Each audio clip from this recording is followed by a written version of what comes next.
want to take the time for a few minutes to talk about a fancy word that we use in linguistics called metathesis. Now, metathesis is just a fancy word to describe something that we already know. It also happens to be a chemical term and so forth. But whether you're using it in chemical properties or whether you're using it with words, the same thing is true. The idea is the tendency, especially of going from one language to another, from one syllabary or one alphabetic system to another alphabetic system in another language. But it also happens quite often within a language. Words will have basically the same meaning, but the letters swapped. And that's because many times words come into being by sound. We do them by sound. So you might notice that a Sadi letter in Hebrew, which is expressed as a T and a Z or a T and an S, depending on how they transliterate it. Many times when that letter goes into another language, when it's transliterated, remember, transliteration is a word we use to describe, to transfer the sounds of words. Translation is to substitute the same meaning. So when we choose a word in another language that has the same meaning of our original word. And according to good sound linguistics, we're only supposed to do that with common nouns. Proper nouns should be transliterated. Now, what does that mean?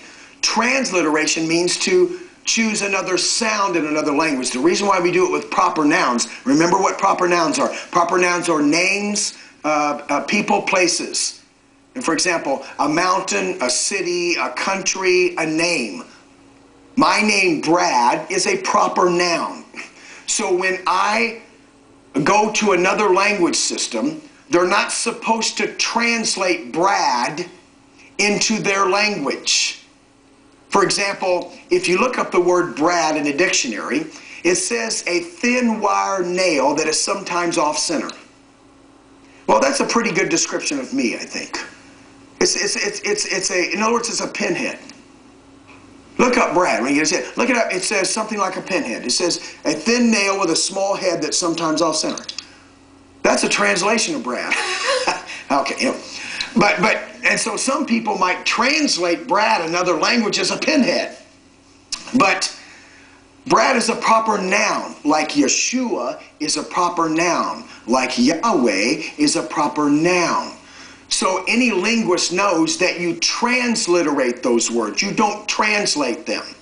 So for instance, in our culture, particularly in the 40s and 50s, the great leader of China was Mao Zedong. So our history books do not say Mark Young.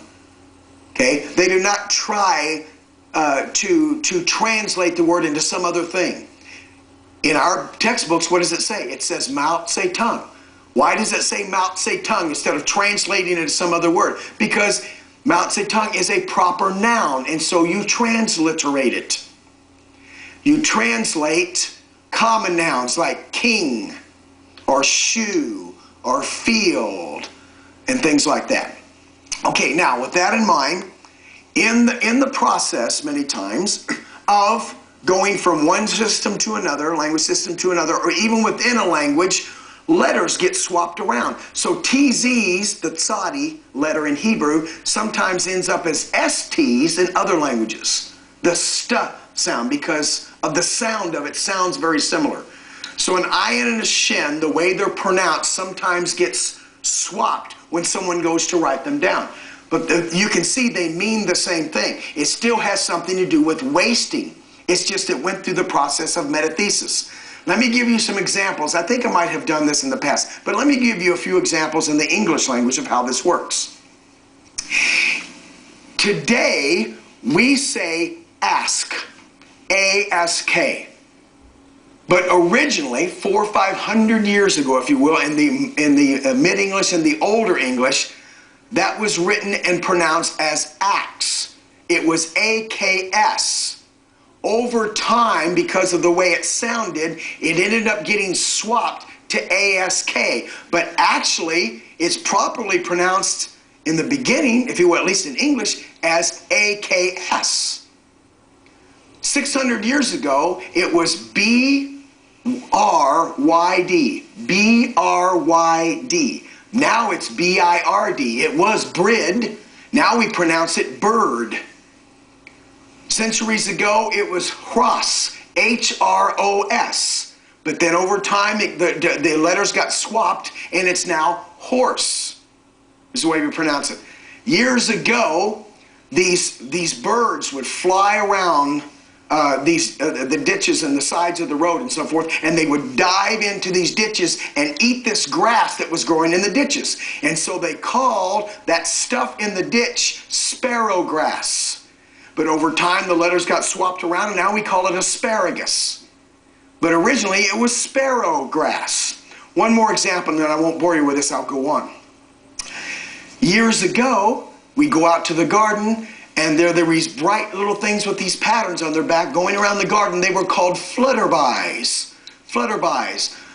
In other words, they were called exactly what you saw going on. But over time, the letters got switched around, and now we call it a butterfly, which makes no sense because they're not flies, and they have nothing to do with butter, but the language got switched around. See, so I guess I'm just trying to say this happens a lot in languages, and linguists are very aware of these things. The same things happen here. Even though the letters got switched around, they mean the same thing, and as an evidence of that, in Genesis 27 verse 11, it says that Esau, which is an ayin, shin, and a vav, my brother is a hairy man, which is what Esau means, but it's Sair, this goat.